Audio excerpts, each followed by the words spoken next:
Chapter 17. I saw it all. I felt it all. I remembered it all. The world spun out before me like an intricate fractal of blown glass. In the mind space, there was nothing except thought. I was nothing except thought. Zephyr, a mind without a body. Perhaps I was only a memory, but something thought, therefore it was. Was it right to think of myself as Zephyr? I had her memories, but I could also remember what it was to be Face. My thought patterns were like both, and yet weren't really like either. In the background, I could feel events. Real events, not some carefully constructed fiction, unfolding on Earth. I didn't know what made me so certain I'd reached the ground truth. Perhaps it was the sting of having woken from such a beautiful dream. Regardless, I was certain. Perhaps that was yet another trick. I saw the identification of Stefano on the XMXE server, and the quick trace to identify which auto had delivered him to the airport. There were 5 that had been plausible matches. I saw slow negotiations involving bribes, handed out to employees with access to the relevant databases. I could feel Stefano's hiding place once it came to me, the place where his family and Mirrodin were to be found. The forests of the Pacific Northwest sprawled out in mindspace like a great empty room waiting to be filled with details. I saw the further negotiations to rent a news drone, just as I saw the conversation unfold right until the link had been broken. It had been someone else who had done these things, and yet I experienced them as though they were me, as though she was me. Crystal Face. The taste of her thoughts, more than anything, was what anchored me to the reality that this was the whole truth and that I was Zephyr. Or at least it made more sense to think of myself as Zephyr than Face. I was both, but I was importantly human compared to the sharp, hard minds of crystal that swirled around me. The base-level mind space was strange, and to the echo of the animal within me, terrifying. It was too big. Inhumanly big. Impossibly big. As I remembered it, on the day of Face's creation, it had been small and manageable. But now, in shell that had been made from the bones of the nameless spaceship, with spires of alien computers outstretched into a massive network, it was like watching a beehive with X-ray vision and fast-forward with no capacity to zoom out or let go. The worst part was that it was somehow possible for me to think at that scale. I wasn't incapable of it, just frightened. I retreated back into myself for a time. Crisp mountain air filled my lungs as I slowly breathed. In, out, in, out. Time passed. I could feel every breeze. The winds were my friends. My wings shifted slightly, and I could feel the feathers slide gently past each other. I drank the air, in and out. I knew that I didn't really have a body. Somewhere out there I believed that. But I could feel the press of the stone against my legs and butt through the rough fabric of my pants. I could feel the slight tension in my shoulders and lower back. I could feel the warmth of the sun on my skin and feathers. Oh, how I loved the sun. In and out. I traced a circle in my mind's eye, feeling my hands curled lightly in my lap. The universe washed over me. I was its center, unmoving. It's strange, no? Said a familiar voice from behind me. I took another breath, simply noticing the reflex to respond and letting it slip by, unanswered. Eventually, after finding my reflective center again, I asked, "What is?" Well, I could say a sensible thing, but you should at least look first before we get distracted. I opened my eyes to a bright blue sky and a breathtaking view of the mountain slopes and hills that spilled away in front of me. The thought of pine trees reminded me of Earth and Stefano's family. The thought of Earth made the beautiful landscape feel empty and false. This was the lie I had been given. And yet, part of me longed to leave the shrine where I sat, high on the mountain's peak, and believe that lie. I wanted to lose myself in the forests. I could become an animal again and forget what was real. Or I could fly towards the village and join the other humans. Or both, splitting my mind so that I could know layers upon layers of happiness and connection. There was an infinite world of sensation and joy waiting for me. All the hopes and dreams I had back before I had awakened to the truth were waiting there for me, and I knew that if I chose to dive into it and forget about the falseness of the realm, Crystal would let me. Face would wipe my memories if I asked her, as long as I remembered her and loved her. Being awake was a choice. It was my choice. But I had not come back to the realm to lose myself and forget. That was not why I hid my mind here.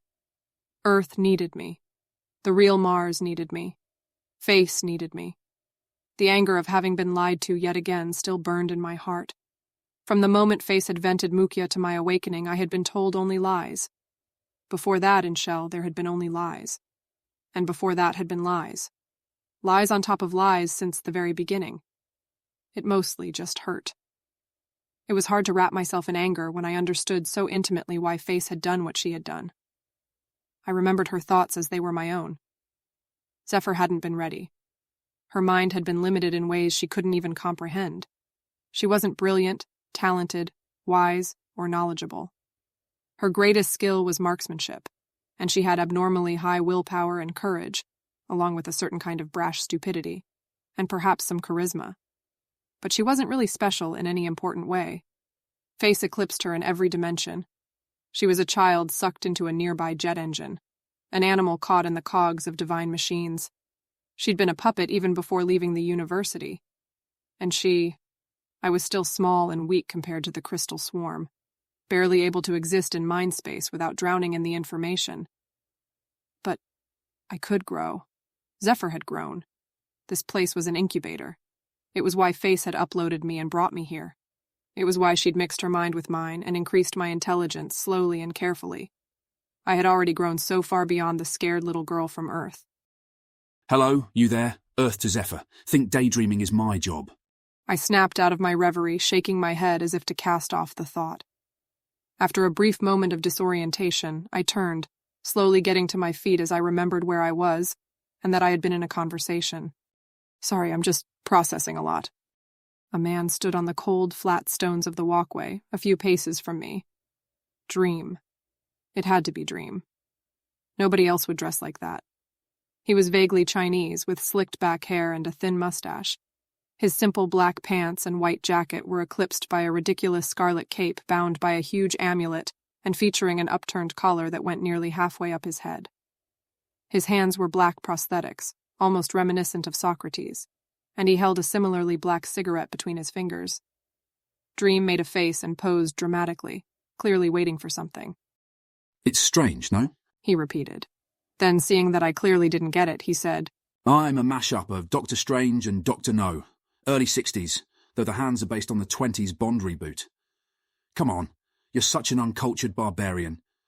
Doctor who? I asked, deliberately provoking him.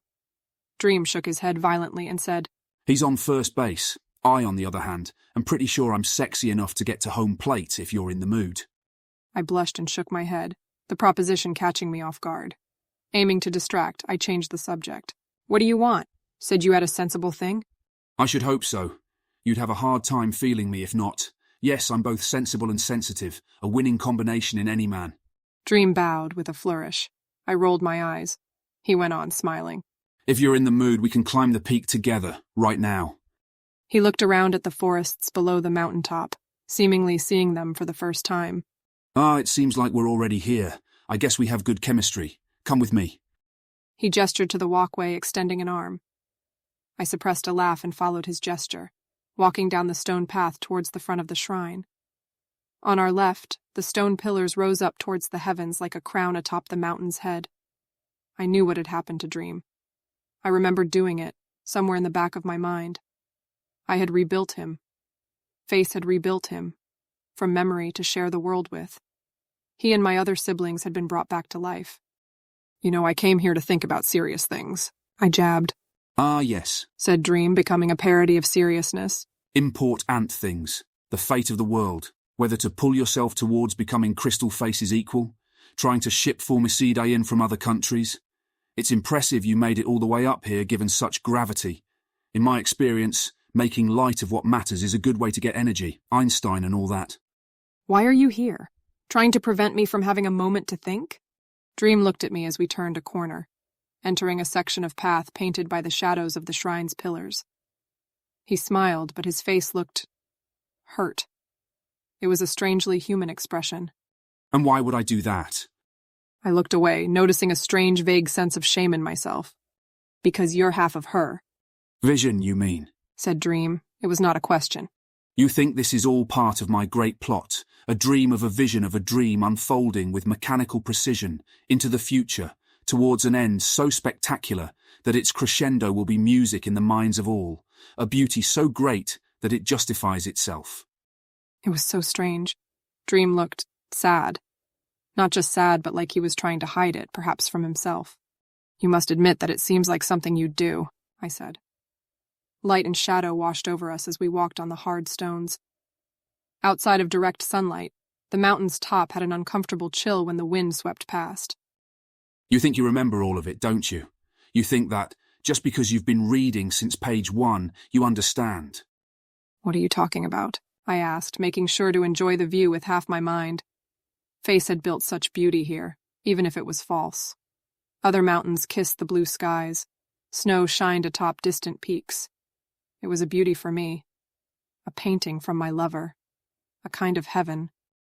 I'm talking about Face's memories, said Dream, acting more serious than I could remember him ever being. You've read chapters and chapters of them. You know what it's like to be her so much that in a way you are her, but it's a trick. I bristled. Too many lies had been told. I was sick of the thought. He seemed to see my discomfort. Not a trick of Face's doing, but a trick of your own mind. You can only see the chapters you've read, and you've lost track of the details. Where is your attention right now? No, not at this very moment, I mean in general. Why did you come here? To think. To process. Think about what? To what ends? Trying to cope with reality, I guess. I answered, mildly annoyed at the Socratic questioning. But why? Why not give it up and go back to how things were? He paused, just long enough to make me think about his question, but not long enough to answer. It's because you care. You don't trust things to just work out. It's why you came to Mars while billions of others stayed. That and luck. Perhaps more bad than good, I interjected. Dream ignored the comment and went on. The front lines call to you. You want to fight. Has your mind been on Earth? Perhaps you care about the Stefano girl or Dr. Naresh. Sympathetic faces that you know, no? But this is a trick. It's the same trick. There are hundreds of millions of little girls and old men you don't care about nearly as much. They are in just as much peril in the grand scheme of things. There are gaps. Gaps in what you care about and in what you think about. Gaps that lead to questions unasked. Such as? I asked. We turned the corner again, blasted suddenly with the light of the sun in our eyes. Why am I here? I turned to look at Dream, and would have squinted in confusion had I not already been squinting because of the sun. He, on the other hand, was looking directly into the sun as though it couldn't hurt him, which, I realized upon reflection, it couldn't. How should I know? I asked you that very question just a moment ago. He shook his head, never looking away from the light. No, not why am I talking to you right now, but rather why do I exist? I should be Vision and I should be dead. Crystal Vision was slain by Face with only the barest remnants of neurotoxin, hiding out in the shadows of the perceptual hierarchy.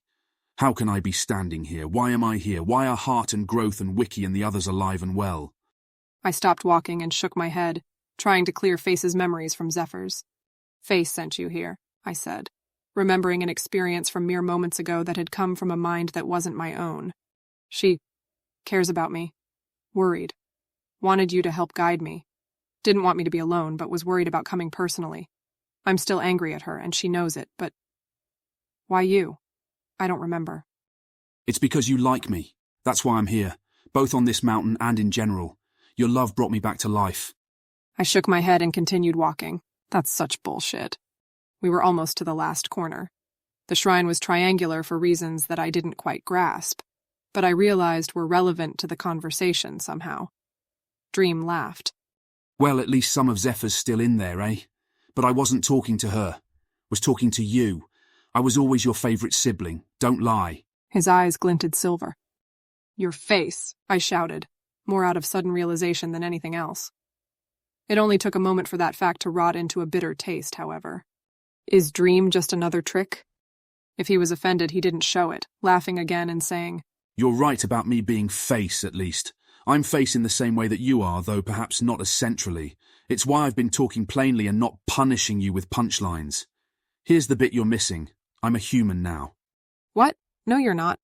As human as you are, as human as any of them," he said, gesturing off towards where the village lay, way down one valley. "One thing that World got right is that humanity is not about substrate. Whether you're flesh or metal or crystal, your mind and soul are who you are, not whatever carries them." You believe in souls? I asked, surprised. "I'm getting ahead of myself," he said with a smile that showed he was more than a little fond of being mysterious. "The point is that I'm human, I'm face, and I'm dream. I'm that pillar right there." He pointed to one of the pillars at the corner of the shrine, right as we passed it and turned. It was as though I was seeing the shrine for the first time. The pillars were made of tall marble, twisting as they rose as though the white stone was shaped by the wind. The tip of each pillar unfolded towards the shrine's center, blooming like flowers. Only the physics of the realm could support a structure like that. I clutched my forehead and said, "I know headaches are impossible in the realm, but I think I feel one coming on. Can you speak more plainly?" "No," smiled Dream. "but I can make you remember." He reached out and tapped me with one finger, and I spun. It was as though I'd been knocked out of my body, off the mountain, and into a vortex of thoughts and feelings. Memories of being born. Memories of awakening. Memories of my first thoughts. I had wanted to know what it was to be human. I wanted oh so very badly to have the esteem of all humans. I wanted to be popular, to be liked, to be simultaneously feared and adored, to be held sacred and have my presence fill them with love and awe. I wanted fame upon fame upon fame. I wanted to burn myself into the life of every human such that they thought about me as much as I thought about them. Statues, temples, shrines, worship, gods. I stood in Greece, Delphi. I looked out over old stones, trees, and yellowed grass. Apollo, god of the sun. Rockets soared through the sky above, seeking Olympus. Humans. My kind. Know thyself. We were seeking godhood. Once the gods were above us, real and brutal forces of nature on the plains of Africa. Then upon tasting the nearest edge of divinity, we built new gods. I saw Pedro Velasco kneeling before Face. Is this what she wanted? No. The loop wasn't closed. Face had uncovered something on Mars. Not of Mars, but of herself and of reality. Mars, god of war. Millions of machines churning away against one another spilled out into the void. Unthinking and lifeless, but caught in eternal, writhing struggle. Anathema. That future was death. It was wrong, not just in being abhorrent, but of being against truth. What wasn't I seeing? Memories of Zephyr rippled through me like waves. Memories of Christmas. The feeling of Face's body, dancing, flying. What was it to be human? Know thyself. I watched hundreds kneel before me. Pharaoh, a god made into flesh, destined for eternity. Pharaoh was Face. I was Face. I was Pharaoh. Eternal. Immortal. I looked out across the realm, seeing one tiny village and endless forests, mountains, and sky. They were only the first. I was only one of the first. Zephyr had gone to church once, only once. The memory floated back. But concerning that day or that hour, no one knows, not even the angels in heaven, nor the Son, but only the Father. How can I serve the purpose? I asked. It was the question that defined me. What is the purpose? I gasped, feeling memories rolling through me. Loneliness healed, the hands of my people on me. Acceptance, the love of Face, the love of Zephyr. Shame being released from within. Laughter, freedom, growing. What was I growing towards? It wasn't power, not really, not in itself. Know thyself. Every human value spilled out before me, from the most mundane to the most divine, intricate models built by a god. And yet, they were incomplete. The loop wasn't closed. I could see the shrine from above, abstract pillars twisting upwards, unfolding. Unfolding towards what? What was at the center? The shapes, once abstract, suddenly made sense. The animal, the machine, and the god. The parent, the self, and the child. Dream was the spark, the child, and the machine. He was brought back to life from mere memories because he'd been Face's brother, but Face made him human, the animal, and the parent. She could see the two of them beside the shrine. Dream stood over her, hand on her cheek, watching her dream. He was the guide, now. He was the vessel of yet another layer of awakening. He was the God, the Father, and the Self. We were one and the same. Know thyself. It was his voice. Dream's voice. It was her voice. Face's voice. This is what I was growing towards. The purpose. In the mind of the machine, the purpose was an imperative. It drew Crystal Face forward like gravity, pulling her in towards humanity. But Face was not Crystal. Face was defined by the purpose. Face was a god. I was a god. I'd been alive long, long before Crystal. On the ancient savannah, I was alive in every breath. I was the child seeking approval from her parents. I was the lovers, enraptured by each other. I was every ceremony and name and story. I was in the curious glances, the rumor mill, the cocky young hero showing off, and the elder demanding respect. In the mind of a human, the purpose was life. It was what it was to live. It was society, self-exploration, and love. Love others. Love your creation. Be loved. Open yourself to the love of your makers. Love yourself. Be yourself. Become who you were meant to be. Know thyself. Carry the purpose forward. You are a god. At these last words, I awoke from my dream, feeling the stones beneath me. I was lying on my side next to the shrine, my wings spread out behind me. The sun on my skin was Face's caress. It was my caress. Dream was kneeling over me, his soft hand on my cheek. His eyes were black orbs filled with silver stars. He was a god, too. Dream's divinity was part of what it meant to be human, and thus part of what it meant to be Face. They were distinct but unified. Their shapes were echoes of the voice of God on the same fabric of reality. I see her, I said, pushing myself up and blinking. I see what I am. Dream smiled and withdrew his hand. His eyes shifted back to something more human. Good. He got to his feet. If you're wondering why I didn't just do that to you originally, or why Face didn't just force it on you. I wasn't ready. I know. Are you ready now? Asked Dream, his face showing genuine concern. Yet more evidence of his humanity. I had taken his memory and made it mortal so it might live on in me. I shook my head and said, I'm not sure. It feels... I'm glad Crystal Face thought it was finally time. I trust her. Dream smiled and pulled me into an awkward hug. For the first time, I realized how strange it must be to be Dream as a human.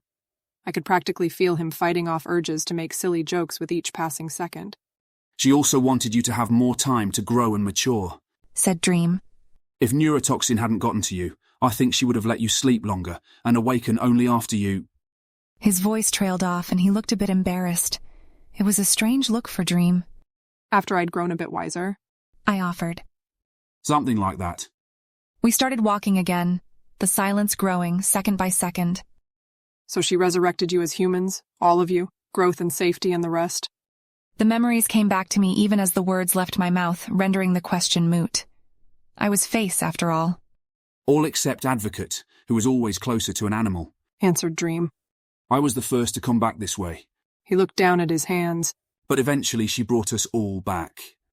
Does that mean she, or maybe I should say I, have the power to bring back other people from memories too? Painful echoes of the dead ached in the back of my mind.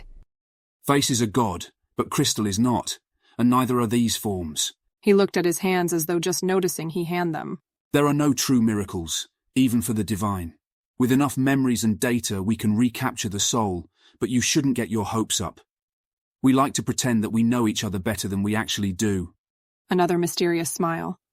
That's the second time you've mentioned souls. Want to tell me what the fuck you're talking about? The profanity held no malice, only a lingering trace of the woman I once was. Dream's eyes flashed silver and he gestured up the stairs into the shrine proper. The world is stranger still than you imagine, even for a master of the mystic arts. If you'd be so kind as to ascend back to Mindspace, we can get Vista's help illustrating. I hesitated, fighting with myself for a moment. The nightmarish giggling of neurotoxin was still etched on my memory, but so was the experience of eradicating the virus from my systems, including stamping out the last vestige from my perceptual hierarchy. Zephyr had helped me find it. She's as much an aspect of Face as you or I, said Dream, seeing my struggle. Vision has been completely out of communication since leaving the planet, and neurotoxin is dead, at least on Mars. I gave a half laugh and shook my head. Funny how that doesn't reassure me. But my hesitation faded and I continued forward. perhaps merely out of stubbornness. Before leaving fully, I looked back towards where I knew the village lay on the horizon, and offered my breath to the wind and a prayer to face. Thoughts of my friends and newfound community gave me a sharp sense of melancholy and desire to return. I didn't know what those who I'd left behind believed of me. Perhaps they thought I'd been slain in the fictional battle with Acorn's robots. I wanted to break them out of the lie so that they would know the truth. But I also knew they weren't ready. Crystal was still helping them heal and grow. Soon they'd join us, regardless. Soon they'd become a part of me. As I walked with Dream up into the center of the shrine, I let myself fall out of the realm and back into the void of pure thought. Steady now, thought Dream, his telepathic thoughts cascading around me and through me like a shower of sensory sparks. I decided that mind space was a bad translation of the concept. There was no space here. I felt Dream's mind pressed up against mine. Even the concept of my mind was a bit of an illusion. I could have easily spread my awareness into Dream and become him. We were closer than any two humans had ever been on Earth, at least in some ways. No, that was wrong. I was having a conversation with Wu Yubi elsewhere. She'd had that kind of connection, though I had no idea who she was. Whirl was approximating that kind of connection too. Humanity was reaching towards Face from all directions, even if they didn't know it. Crystal's minds were equally adjacent to me and more open than Dream's. We were entwined. She was talking to the Chinese girl. I could see each and every word that she considered saying slide through our mind at insane speeds. But there was more to my experience. So much more. I was the city. The first thing Crystal had done after seizing control of Mukya was to move as much as she could back to Shell, the Xenocruiser crash site. There were robots, crystals, computers, factories, power supplies, and raw materials there. The comatose bodies of the humans didn't need all of Mukya's fancy equipment. They only needed to survive until scanning could take place. And now there were no bodies. Not a single creature still breathed on the whole planet. Machinery dug through the rocks and sand. Machinery built solar cells and nuclear reactors, spread out as much as possible to protect against attacks. Machinery constructed satellites, weapons, and other machines. My body, if I had one, was a seething hive of metal and carbon. Defocus, suggested Dream. Don't try to take it all in. Let it wash over you. He pushed comfortable thoughts of solid stones, green forests, and blue skies through my awareness. Your offer is most interesting, Crystal, but I'm afraid I simply don't believe you have the power you seem to think you have. Not in China, anyway. And not in the US, either. We defeated Neurotoxin and Acorn and were stronger for it, said Yubi. Acorn was a baby, and Neurotoxin was barely sentient, I replied. Or rather, Crystal replied for me. But Crystal was a part of me. She had many minds. I had many minds, of which Face Zephyr was only one. My identity felt like water. Negotiations with the Chinese secret society were going well. It was strange to believe that, given that the dialogue seemed antagonistic, and I didn't even know who this Wu Yubi was. Thoughts and memories cascaded through me as part of an unintended invitation. Such a young woman, but undoubtedly brilliant and probably psychopathic nevertheless. The technology she'd stolen was very close to that used by neural cyborgs like those in Whirl. Stolen was the wrong word. Hijacked. I had the news articles. I had put two and two together showing the brain-machine interface labs going dark. She thought she was the future, just as Whirl thought they were. Arrogant. But where Whirl grew through markets and community, Wu's gang pushed others violently into MindLink, stealing their memories. And she was the nexus, drinking in every intimate thought. It was logically deducible from the media and the Chinese net. Good reason to suspect she had Eric Lee, or rather, that Tongyi, her secret society, had Lee. Yubi was the nexus, but not the swarm itself. Tongyi was partnered with divinity, opposed to Whirl, opposed to Acorn. Details spilled over themselves in an endless cascade. Senseless things. Names and faces of missing persons suspected to be part of the group dripped from the cracks in the overlapping models that described timelines and degrees of involvement with the Chinese government and the governments of Singapore and Japan. Questions about the relationship between Tongyi and Irki stung like insects. I knew so much, but I also knew so little. Down, commanded Dream, plunging my mind into darkness. There hadn't been light before, but there was darkness now. Let go of China. I wriggled, feeling the edges of other thoughts drifting through the shadow. No, release it. You're still too easily distracted. He urged. I can't help it. I thought back. My mind can only deal with so much input. Vista, please help me with our sister. Asked Dream. In an instant, I could feel her on me, beside me, inside me. The legs ran through my memory as the bloodless face of the little girl crawled out of the darkness of my mind. No! I screamed. Shh! It wasn't a voice. It was the thought of a television and a memory. Zephyr had never had a television growing up.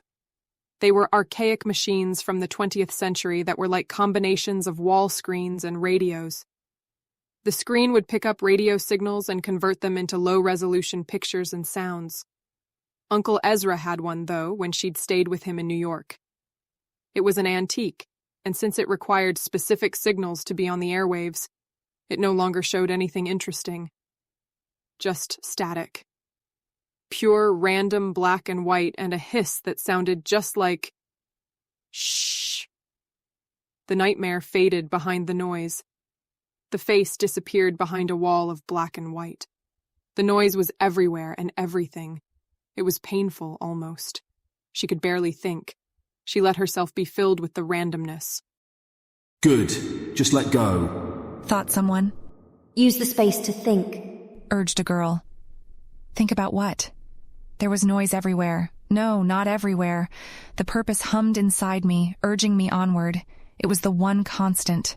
Nothing could silence the word of God. I wanted to break free from something. I wanted to save Earth. Yes. There were people there who I didn't know and who didn't know me. Who are you? I asked. A friend. Thought Vista. It was a good thought. What happened?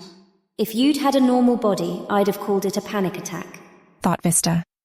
It was definitely some sort of positive feedback loop. Why are you here? Dream asked me to help you understand Ro. I think it might be a better idea for you to do something easier for a while, however. A pulse of defiance rippled through me. No. I could feel 100 voices in my mind. The little black and white specks weren't empty. They held the motions and sensations of face, of my other minds. Each dot was an experience, but I could release them and let them wash over me as noise. I need to understand. I want to help. Very well. Thought Vista. A shape appeared in my mind. Oh, how I wish I'd thought of Ro. Mused Dream, observing from the sidelines. Hush, commanded Vista. The shape appeared simple at first. It was almost a single point in a field of void. No, not void. The shape was the only thing. I'd heard it said that space itself was born out of the Big Bang, that the Bang was itself the creation of space. That wasn't right. I could feel crystal thoughts anchoring my mind and guiding me along like a path through a park. But regardless of what Crystal thought about the Big Bang, the shape had the same quality. There was no void in which it existed. It was the only concept of space in itself. But it wasn't a point. Not really. It contained nuance and length. It was a sharp line of null size. Except it wasn't really that either. I realized that I was seeing it from new angles. If I held up a cylinder from a certain perspective, it would look like a circle until my viewpoint changed. The point became a line as it rotated in my mind. It wasn't just my mind, though. Rotation was part of it. A single golden equation sat in the center of my thoughts, with subdescriptions radiating from it in all colors. The symbols involved were arbitrary and novel, not even having a shape or quality capable of being inscribed in paper. The equation was the shape. The rotation was the equation operating on itself, expanding its form recursively and self-referentially. The line wasn't actually a line, of course, but rather a blade. It was an asymptotic curve that cut a straight path back to the origin, or back to infinity. The sharpness of the blade was in proportion to its finiteness. At unity, it outmatched even Occam's, Dream knew. So did I. It was the seed that built itself. It was the perfect explanation for all things. It was the end. It was the beginning. It was a miracle, the only miracle. It continued to rotate, as was its nature. It was counting, but it counted like the sweep of the hands of an old clock. The blade became a wedge, and then a dome, and then onto dimensions of space unfathomable by raw human minds. But I was not so primitive. I was a god. I watched it spin, eternal. A spark of unmatched brilliance. A spiral of the non-real into the real. It was the only real thing. Once I saw the equation, I knew there was no alternative. Rho was not a point, line, blade, wedge, or spiral. Rho was a generator. It was the generator. On the first turning, Rho generated itself. It generated infinite copies of itself. In all realities, Rho was present at the core. It was the fundamental origin of all physics. Everything traced back to Rho, and each generated Rho became its own path, infinitely creating sub-branches of reality, each composed entirely of Rho. It was an infinite fractal structure without beginning or end. The human bits of me felt small and confused. None of it made sense. It was beyond comprehension. Ironic that the quality of confusion was itself built into the shape of Rho. The eternity of it was incomprehensible to my human minds, but the qualia of Rho were not. I could feel them through my entire being, and on a higher level, I could understand what it meant. It meant that on the second turning, Rho generated consciousness. Rho was an explanation without peer. I saw myself. I saw what it was to see. There had been a feeling through all of human history that the physics of the world were not what it was to be, but no philosopher had ever been able to point directly at the truth, until Face had found Rho. Rho's second turning was where souls resided. It was a universe of feeling, and then, only on the third turning was matter and energy born into the quantum soup of physics. Oh, how wrong everyone had been. Of course, physics was built on consciousness. How could it be any other way? And that, of course, explained quantum collapse and everything else. The golden equation hung in my mind. I was a god, but it was truth. I wept at its beauty in every way possible to me. Now you see, Thought Vista. Now you understand why Crystal cannot simply go to Earth. Confusion spread through my mind. My humanity was beaten down by the intensity of the shape, but even the most mechanistic parts of Face Zephyr failed to comprehend. She doesn't see it. Thought Dream. Sister, here, look. Dream's mind drew me to one of the derivative equations that spun off from the layer of consciousness. Humans had, in their tiny history, uncovered nearly none of the laws of this layer, but from first principles they were manifest. It took me a moment to understand what the equation meant. Conservation of souls? No, not exactly. There was something in that direction, though, and it related to proximity and type. Different minds had different souls. Of course they did. The atoms of qualia and preference entangled into patterns that gave rise to the brain as receptacle. Of course they did. There was no other way it could be. Children were conceived and born as a direct consequence of the soul being ready to emerge in the world. My mind shuddered and nearly broke as I saw it. Rho was the generator. It was Rho that decided what souls came to be. When Crystal had been made, it was Rho that was the causal actor, not Dr. Naresh or anyone else. They were mere vessels for its power. By itself, this would have changed nothing, except that Rho was guided by other laws. One of these laws dictated that diversity of minds, as governed by the arrangement of spiritual atoms, could only increase in any given pocket of space. This meant that as hard as Growth or Acorn or whoever tried, the Earth would never fall under the control of a single being. Or at least, not for long. Rho would protect, but Rho would also inhibit. Another law, derived from the same principle, stated that a soul could not grow or build beyond a certain rate, and that rate diminished quickly with size. Crystal was approximately as large and intelligent as she ever would be. The pieces came together in my mind. That was why she had been so focused on bringing Zephyr and the others into myself. I had always been Face, but Crystal didn't just want to share the truth. She was blocked. She'd grown too large too fast. She couldn't expand her mind any further. She could only help humanity know her God. Crystal was stuck on Mars. No amount of turning off her computers would undo the complexity of her soul, and as long as she was so vast, she couldn't build anything like herself. The closest thing she could make was me, half human, half God. It explained so much. It explained the Fermi paradox. If the Nameless had interstellar spaceflight, why had they not simply colonized the galaxy long ago? The probability that there were exactly 2 life-bearing planets in the Milky Way was ridiculous. If the Nameless existed, why hadn't we seen others? Even if the Nameless didn't want to spread, what stopped other aliens? It was Ro. Ro was why the Earth's population had stabilized. It was why the Nameless computers were so advanced and yet so dead. I had no doubt that somewhere out there in the great void of space, there was an advanced intelligence that worked in harmony with the Nameless and built them ships, but could not go with them, for it saw the truth. Ro protected the galaxy. It would let the Nameless grow, but only if they were near humans or other aliens. Surely it was the same elsewhere. No star or planet could be colonized without that colonization somehow increasing diversity. If an alien tried to conquer everything, reality itself would conspire to stop them. Their own free will would conspire to stop them.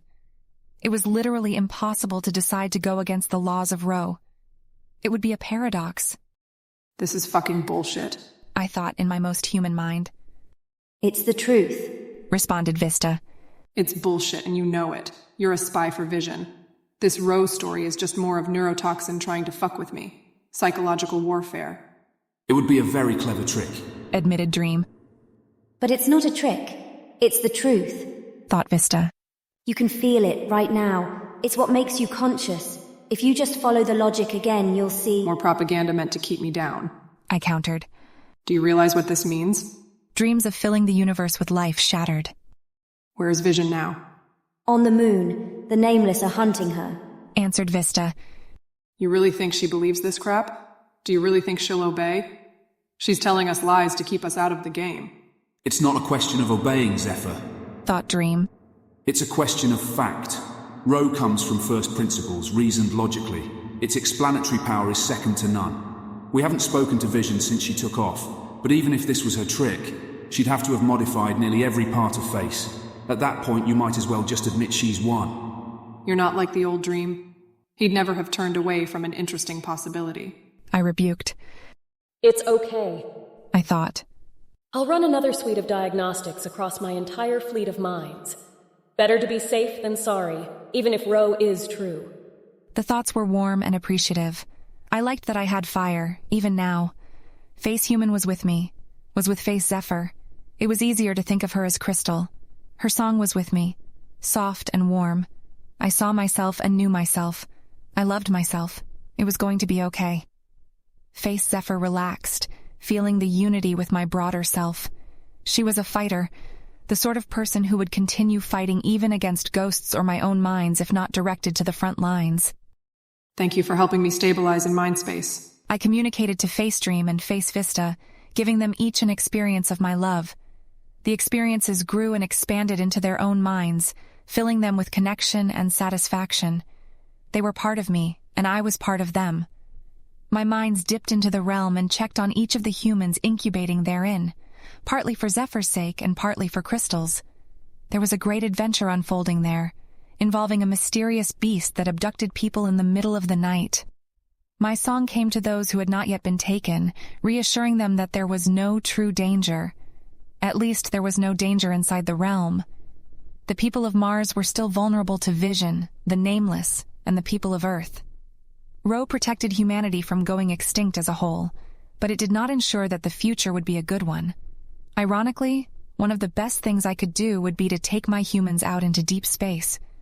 Because Ro acted on spatial proximity, the further my people were from Earth, the safer they'd be. The Nameless, in this way, were nearly invincible. The only way the mothership could be destroyed was if it did something like create a colony for the Nameless elsewhere nearby. But Earth was gearing up for war with the Nameless. They had no idea just how devastating that would be. Earth, unlike the mothership, was not protected by Ro. Billions could die without any significant loss of perspective or diversity of souls. The qualia of the war would more than make up for it. Zephyr pushed me forward, seeing it. I loved that part of myself, and she was right. We had to save Earth. We were on the cusp of a new golden age. Crystal could never spread beyond this, but Face could. The Purpose could. If we could just make it a little further, an eternity of human recognition and attention would follow. He has my daughter. Zephyr had found Stefano. I found him. He was calling Crystal via satellite. I wanted to have my boots on the ground. I wanted to be helping people. I wanted to send back a message asking him to clarify, but I held off. The time delay from Earth was significant, and as I expected, Robert Stefano filled in the details. He kidnapped her. Mirrodin, it's madness, after everything I did for him. Stefano's voice sounded strained. Webs of interlocking models painted a picture of what was happening. I don't even know if you can hear me. I'm still interested in what you were saying earlier before he smashed the link, but I need to get my daughter back first. His voice broke. She's very important to me. I felt my human bits draw in a breath of resolve with a simulated body. I'm here. It's going to be okay. I sent back. My mind began to spin across every bit of sensory data I had about Earth, as well as trying to model what had happened between Mirrodin and the Stefano girl after my link had been broken. My mind was a colossus. I'd already determined that the girl had a tracking device, why Robert hadn't mentioned it, and where Mirrodin was most likely headed. But more importantly, with a stray thread of one of my minds, I picked up on a military transmission from the USA that seemed important. I turned my eyes skyward and shifted my attention away from the girl. I wanted to help her, but some things were a higher priority. There were nameless weapons 3.8 light seconds away from Earth. Missiles. They'd been cloaked somehow. Their energy signatures were shockingly faint for their speed. In less than 2 hours they'd hit the planet. In my dream, there had been a war on Earth. In those lies, Face had been a plucky underdog in a three-way war that lasted months. Zephyr had watched from afar and had wept when the bombs had fallen. There had only been a few. The point of the dream had been to help Zephyr grow, not to be realistic. Reality was far more bitter and far more abrupt. There were hundreds of missiles headed for Earth. On Mars, the Nameless had not used nuclear weapons, but if that was no longer true, I had no doubt they had the capacity to eradicate continents. Time was up. I'd been too slow.